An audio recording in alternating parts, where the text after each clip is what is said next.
Do you have a new car with Apple CarPlay in the stereo and you haven't used it yet?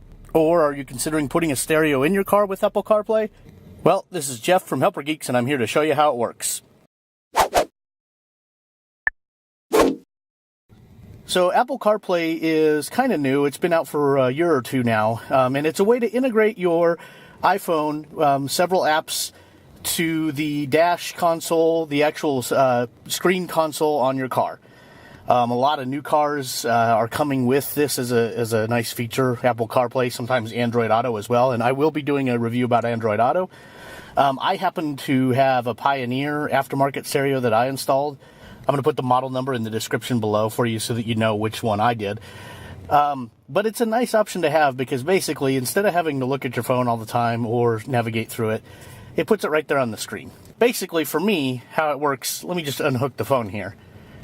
For my stereo, and it's going to differ from stereo to stereo, but one common theme is going to be that you need to hook your lightning cable into the phone itself, and this cable is hooked to the back of my stereo. If you have a car that comes pre-installed with it, you're going to have the cable somewhere out there. So I'm going to hook it in, and what you'll see is Apple CarPlay will start up on the phone, and then it will automatically start up on the radio as well. So you have some kind of cool options you can play with here. You go into your phone. Who are we calling? Siri will automatically ask you when you start the phone app who you're calling, but you can also go to your recents and your contacts, your keypad, and even check your voicemail just by touching those on the screen. It's kind of nice, the nice hands-free integration there. Messages, another one. You can... To whom should I send your message? So obviously you can get Siri to send you a message, or you can go through and read some of your most recent messages as well. You can already tell that Siri's integrated nicely into it. Hey Siri, what's the weather today? Today, the temperature will range from 53 degrees to 78 degrees. So that's kind of nice because Siri is hooked into the speakers in the car, the stereo mic in the car. Then there's the maps integration, which to me is the main reason I wanted this. I don't like having some of the built-in GPS units that I've seen in car stereos. They're not automatically updated in most cases. You have to download them, and they don't always have good real-time traffic info, whereas Apple Maps and Google Maps are going to have the most up-to-date info because it's real-time data coming from their servers, and usually pretty good traffic data as well. But it's cool. So it's really cool to have it on there and to not necessarily have to look at your phone in sorry. It's cool to have it on there and to not necessarily have to look at your phone in the portrait view and have a smaller version of it. So for me, it automatically puts my work address in there because I've navigated there a couple times, so it assumes that maybe I want to go to work. I don't have to. Obviously, I can touch the screen, and I have different destination options here. Recent ones that I've done, but it gives you some of the features that most GPSs would have and that you would also see on the app itself. And I can also use Siri to navigate to a location, and it'll find it in there. But it's just great having that right in the nice big console in the center of my vehicle, so that I can look at that as opposed to the phone. And do it hands-free with voice, too, which you can do on the phone. It's kind of based on a preference. You can do a lot of this on the phone, but you have to navigate through the phone a little bit more. And it also, of course, integrates Apple Music straight in. So I could play some of the stuff I have on Apple Music if I want.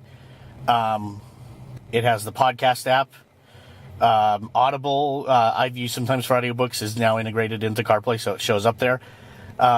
iHeartRadio, Spotify, and TuneIn Radio are also part of Apple CarPlay now as well. So when you install these apps on your phone, they'll automatically show up, and they have an interface here on CarPlay. I'll just touch that and show you. I don't think I've used iHeartRadio yet on this, so it might not show much of anything. Spotify, though, is something I have used. I use Spotify all the time. It's pretty well integrated. You can go through and do your playlists. You can search for your songs, artists that you have now playing. Show you what's playing now. Obviously, browse, radio. So most of the features that are on the app are on the phone are on Apple CarPlay as well. just laid out a little more friendly for the interface here.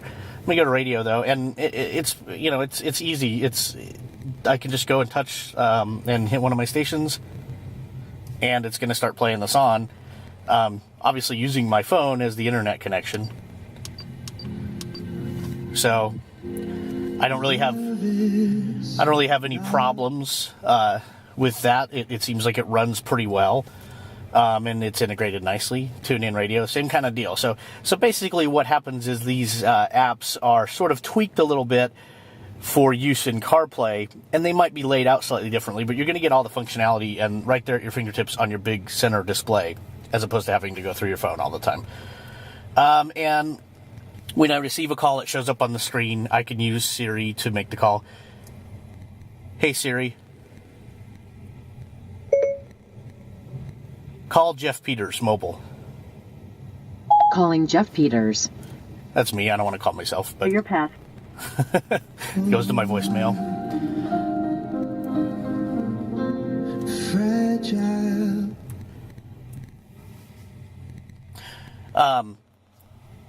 I like the podcast app, especially I listen to podcasts a lot. I have about a half-hour drive to work, to and from work every day, so it's nice to have.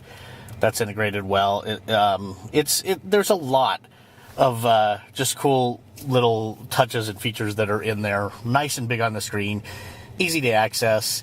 Some people prefer to just have the phone, and you're not gaining a huge advantage to having CarPlay versus just using your phone for a lot of these things, with the exception of you don't have to have your phone right next to you all the time. Like I happen to have it mounted here just because that's where I felt like putting it, but I can put it down. I basically can ignore my phone completely, and it's great. When I get a text message, it will automatically read it to me.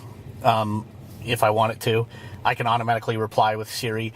I think that's really the biggest advantage to the console approach to using the actual CarPlay as opposed to your phone, is it integrates text messages and things that you really shouldn't be looking at while you're driving nicely, basically straight into the center of your car. Hey Siri, send text message to Jeff Peters.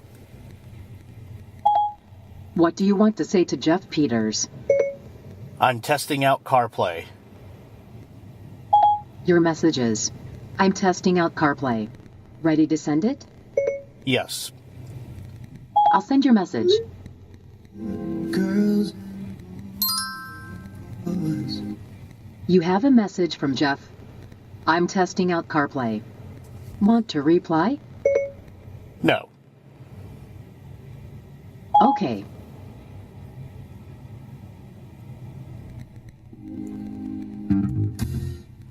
So there you go. That's really cool with the text messages, and I like that feature a lot. I like the maps feature quite a bit as well, because again, I like having the nice big screen for my maps with the traffic info and all that. And everything else is just sort of a nice perk, just the way it integrates nicely, the different audio apps, the way they integrate nicely into this center console as opposed to using your phone. So that's a basic overview of Apple CarPlay. Like I said, I'm also going to do Android Auto. This particular model that I have has both Android Auto and Apple CarPlay integrated into it. And I'm going to use an Android phone to show you Android Auto too. Lots of similarities, a few little differences. If you have any questions or comments, please go ahead. Add them to the comment section. Please hit the like button for us. Please subscribe for us and share with your friends. Thanks for watching Helper Geeks.